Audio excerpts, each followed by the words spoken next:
So ఇది India టుడేకి సంబంధించిన ఆప్కి Adalat programme లో ముఖ్యమంత్రి రేవంత్ రెడ్డిని రాజేష్ శర్మ ఇంటర్వ్యూ చేస్తున్నటువంటి సందర్భం తీసినటువంటి ఫోటో ఒకసారి చూద్దాం ఏందనేది. రాష్ట్రంలో బీజేపీకి 2 సీట్లు, దేశవ్యాప్తంగా వచ్చేవి 240 లోపే. 10 ఏళ్లలో మభ్య పెట్టడం తప్ప మోదీ చేసింది ఏముంది? సీఎం రేవంత్ రెడ్డి బీజేపీని గెలిపించేందుకు బీఆర్ఎస్ సుపారీ తీసుకుంది. చూడు, బీజేపీని గెలిపించడానికి బీఆర్ఎస్ సుపారీ తీసుకున్నదట. ఈ చట్ట ప్రకారమే కేసీఆర్ అనుకో అవినీతి పై చర్యలు. భార్యాభర్తల ఫోన్లను కూడా గత సర్కార్ ట్యాప్ చేసి సిగ్గు తెచ్చుకో కేసీఆర్ దీన్ని చూసి. భార్యాభర్తల ఫోన్లు కూడా ట్యాప్ చేసి విడాకులు తీసుకునే పరిస్థితి కల్పించారంటే ఇంతకన్నా దరిద్రము ఆ రోజుల్లో చేసినటువంటి పనికి మాలిన పని ఇంకొకటి ఉండదు. రావణుడు ఉన్నంత కాలం రాముడు ఉంటాడు, కేసీఆర్ ఉన్నంత కాలం నేను ఉంటా అని చెప్పేసి ఈ రావణుడిని కేసీఆర్ తో పోల్చుకుంటా రాముడితో రేవంత్ రెడ్డి పోల్చుకున్నటువంటిది ఇక్కడ చూడొచ్చుగా. కుక్కలను పిల్లులను నేను కొట్టను, కొడితే సింహాన్ని కొడతా. ఇక కవిత అరెస్ట్ ఎన్నికల్లో ఏ మాత్రం ప్రభావం చూపదు. తండ్రి పేరు చెప్పుకోకుంటే కేటీఆర్ చెప్పరాసి కూడా కాలేడు. ఇండియా టుడే ఆప్కి తండ్రి పేరు చెప్పుకోకుండా ఒక కార్యక్రమాన్ని కూడా స్టార్ట్ చేయడు. తండ్రి పేరు లేకుండా అసలు బయటకు కూడా పరిస్థితి. కేటీ రామారావు ఏంది చెప్పి తెలంగాణ ఉద్యమంలో ఏంది అమెరికాలో నౌకరీ చేసిడు. తండ్రి ఉద్యమంలో కీలకంగా పాత్ర వహిస్తున్నాడు. తెలంగాణ సమాజం కూడా అప్పుడు వద్దు మా నాయన మాకు ఇచ్చేసేయండి అని చెప్పారు. అమర నిరాహార దీక్ష చేసినప్పుడు ఆ 13 రోజుల సందర్భం జరిగినటువంటి నాటకం అన్ని ఇన్ని కాదు ఇక. సో అయితే మొత్తం మీద అయితే ఆప్కి అదాలత్ లో రేవంత్ రెడ్డి మాట్లాడినటువంటి ముచ్చట్లు చూస్తేనంటే కేసీఆర్ కు రాబోయే కాలంలో గడ్డు పరిస్థితి అయితే ఉండక తప్పదు. ఎందుకంటే షేర్ని కొడతా అని చెప్పిండు.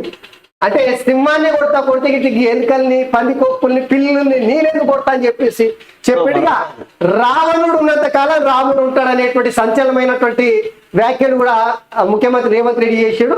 అయితే ఇవన్నీ కూడా డైరెక్ట్ గా బాణం అనేది కేసీఆర్ పైకి ఎక్కువ పెట్టిండు. సో ఇందులో ఏ మాత్రం కూడా అనుమానం లేదు. తను బీజేపీలో కోరుతున్నాను లేదా అనేది క్లారిటీ ఇచ్చాడు. మహబూబ్నగర్, చేవెళ్లి, మల్కాజ్గిరి, భువనగిరి, జైరాబాద్ సీట్లలో బీజేపీని గెలిపించేందుకు బీఆర్ఎస్ సుపారీ తీసుకుంది. బీజేపీ బీఆర్ఎస్ మధ్య అవగాహన ఒప్పందం ఉన్నది. సుపారీ తీసుకున్న వారికి నాపై మాట్లాడే అర్హత ఎక్కడుంది? అధికార దాహంతో బీజేపీలో చేరాలనుకుంటే 2017లోనే చేరి మంత్రినేవాడిని. అయితే ఇక్కడ మామనాడు, చేవెళ్ళ, మల్కాజ్గిరి, భువనగిరి, జైరాబాద్ సీట్లలో బీజేపీని గెలిపించేందుకు బీఆర్ఎస్ సుపారీ తీసుకుందని చెప్పేసి ముఖ్యమంత్రి రేవంత్ రెడ్డి ఆరోపణ చేస్తున్నాడు. ఇదే సీట్లు ఒక మల్కాజ్గిరి తప్ప కరీంనగర్, భువనగిరి, చేవెళ్ళ, జైరాబాద్ ఇక్కడ కూడా ఈ నియోజకవర్గాన్ని కూడా గెలిపించడానికి రేవంత్ రెడ్డి స్వయంగా బీజేపీతో కుమ్మక్కైందని చెప్పేసి కేటీ రామారావు ఆరోపణ చేశారు. ఎవరిని నమ్మాలి, ఎవరిని నమ్మకూడదు అని చెప్పి వాస్తవంగా చెప్పాలంటే జనాలు చేస్తారు రాజకీయ నాయకులు. ఇప్పుడు కాంగ్రెస్ ముఖ్యమంత్రిగా ఉన్న నాకు బీజేపీలో చేరాల్సిన అవసరం ఏమున్నది? 17 సంవత్సరాలుగా ప్రతిపక్షంలోనే ఉన్నా, ప్రజల మధ్యలో ఉండి రాజకీయంగా పోరాడి ముఖ్యమంత్రి అయ్యాను. ఎవరి దయదక్షిణాలతో ఈ పదవిలోకి రాలేదు. కేటీఆర్ది మేనేజ్మెంట్ పూట ఆయనతో నాకు పోలికేంది. తండ్రి పేరుతో కేటీఆర్ కు నౌకరీ దొరికింది, లేకపోతే ఆయన తెలంగాణలో చెప్పరాసి కూడా కరెక్టే. అయితే ఒకటి నిజము, పదే చాలా సందర్భాలలో రేవంత్ రెడ్డి పార్టీ మారబోతున్నాడు. మరో ఏక్నాథ్ షిండే మహారాష్ట్రలో ఎట్లయితే ఏక్నాథ్ షిండే శివసేన నుంచి బయటికి వచ్చి బీజేపీతో జట్టు కట్టిండో, రేపు రాబోయే పార్లమెంట్ ఎన్నికల అయిపోయిన తర్వాత రేవంత్ రెడ్డి కూడా బీజేపీ పార్టీతో కలిసి ప్రభుత్వాన్ని ఏర్పాటు చేస్తే కాంగ్రెస్ ని అమాంతం పండబెడతాడు అనేటువంటి ఏదైతే వ్యాఖ్యలు బీఆర్ఎస్ పార్టీ చేస్తుందో అందులో నమ్మడానికి ఏం లేదు. ఇప్పుడు ముఖ్యమంత్రి ఉన్నాడు రేవంత్ రెడ్డి, బీజేపీ పార్టీలోకి పోతే వేరే పదవి వస్తుందా? ప్రధానమంత్రి అవుతాడా? ముఖ్యమంత్రి ఇంటర్నేషనల్ ప్రెసిడెంట్ అవుతాడా? కాదు కదా. సో ఏమైతాడు? మళ్ళా ముఖ్యమంత్రి అవుతాడు.